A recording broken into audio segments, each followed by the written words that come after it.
இந்தம்மாங்கிற பெரிய நாட்டில் ராணியும் ராஜாவும் வாழ்ந்துட்டு வந்தாங்களாம். அவங்களுக்கு ரொம்ப வருடமாக குழந்தையே இல்லையா. இறைவனிடம் வரம் கேட்டு ஒரு குழந்தை பாக்கியம் கிடைத்ததாம்.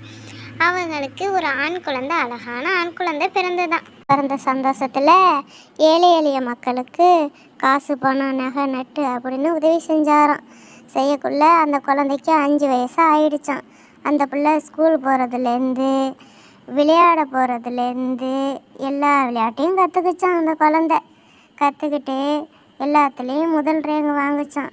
சிலம்பாட்டத்துலேருந்து கத்தி சண்டையிலேருந்து எல்லாத்தையுமே கற்றுக்குச்சான். அதுக்கப்புறம் என்ன பண்ணிச்சான், மது பழக்கத்தை கற்றுக்குச்சான். மது பழக்கத்தை கற்றுக்கிட்டு மது அருந்திட்டு என்ன பண்ணிச்சான், ரோட்டில் குதிரை வண்டியில் வரக்குள்ளே ஒரு குழந்தை வந்து எய்த்தாப்பெல்லாம் வந்துச்சான். அந்த குழந்தைய பிடிச்சி அந்த மன்னர் வெட்டி விட்டாராம். வெட்டின பிறகு ராஜா ராணிக்கிட்ட போய் மக்கா போய் சொன்னிச்சான், இந்தமாரி உங்கள் பையன் வந்து வெட்டிட்டாரு அப்படின்னு. ராஜாவும் ராணியும் சேர்ந்து முடிவெடுத்தாங்களாம்.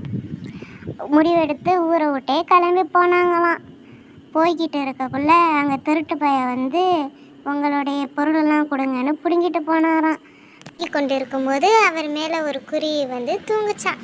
அதை பிடிச்சிட்டு போய் கூண்டுக்குள்ளே அடைச்சி சந்தையில் போய் அரசர் விற்க போனாராம். அதை பார்த்த சிப்பாய்க்கு வந்து அரசரை இழுத்துட்டு போய் ராஜாவிட்ட ஒப்படைச்சாராம்.